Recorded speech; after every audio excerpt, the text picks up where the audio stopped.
This end-time event is happening right now, but people don't see it. We can see end-time prophecies being fulfilled all around us, but people are not paying attention. The four horsemen described in the book of Revelation 6 are beginning to somewhat show signs of their work. You only need to look at the last 5 years of the world, and you can see signs of their arrival, signs of their effects upon the earth. The book of Revelation opens you up into the future. No other book comes under more scrutiny than the book of Revelation.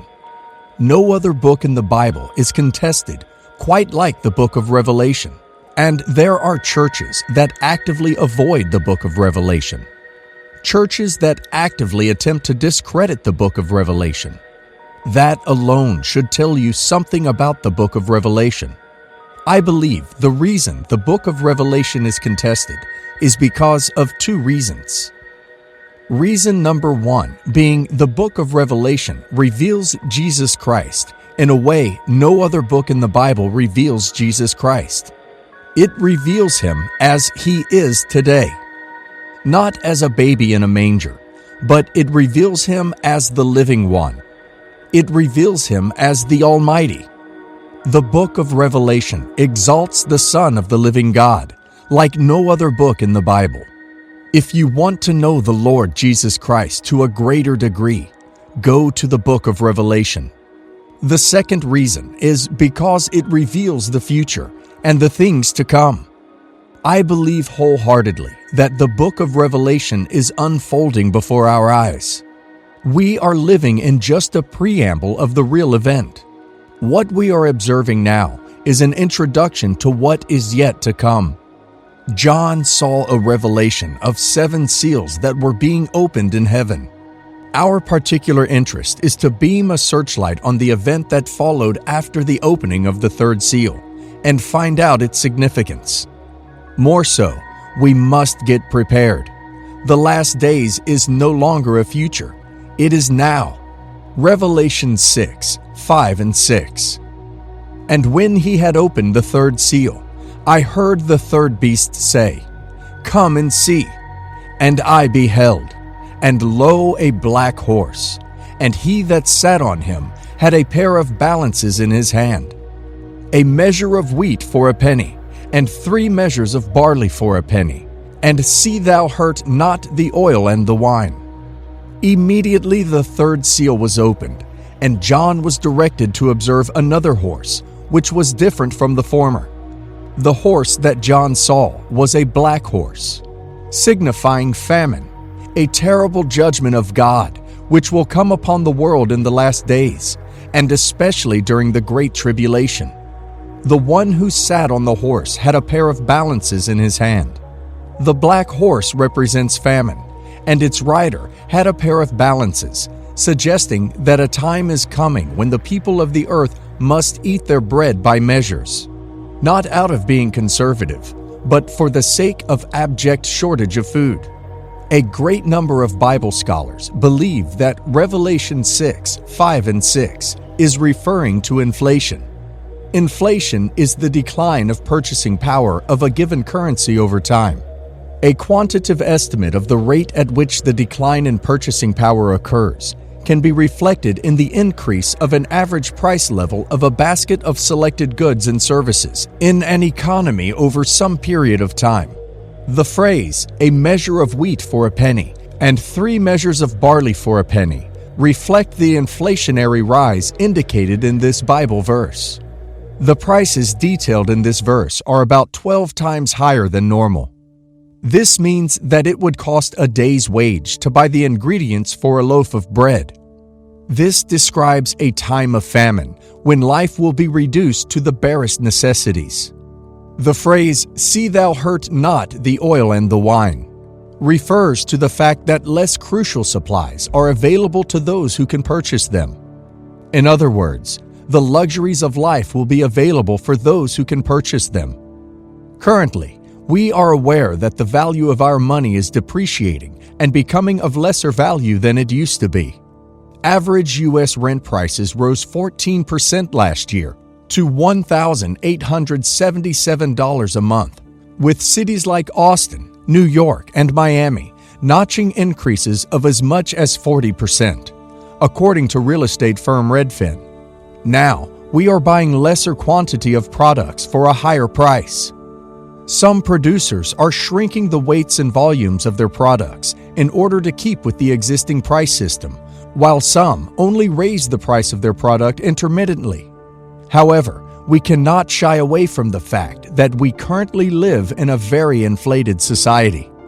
According to a research carried out by Pew Research Center in November 2021, the annual rate of inflation in the United States hit 6.2% in October of 2021, the highest in more than 3 decades, as measured by the Consumer Price Index, CPI. An attempted explanations for the current increasing inflation rate was observed to include disruptions in global supply chains amid 2020 and 2021, turmoil in the labor markets. The Pew Research Center found that the U.S. rate of inflation was running higher than it has at any time since the end of the Cold War, and decided to compare the U.S. experience to those of other countries, especially its counterparts in the developed world. Economic data from 46 nations were analyzed, and the results showed that the third quarter of 2021 inflation rate was higher in 39 of those nations than in the third quarter of 2019.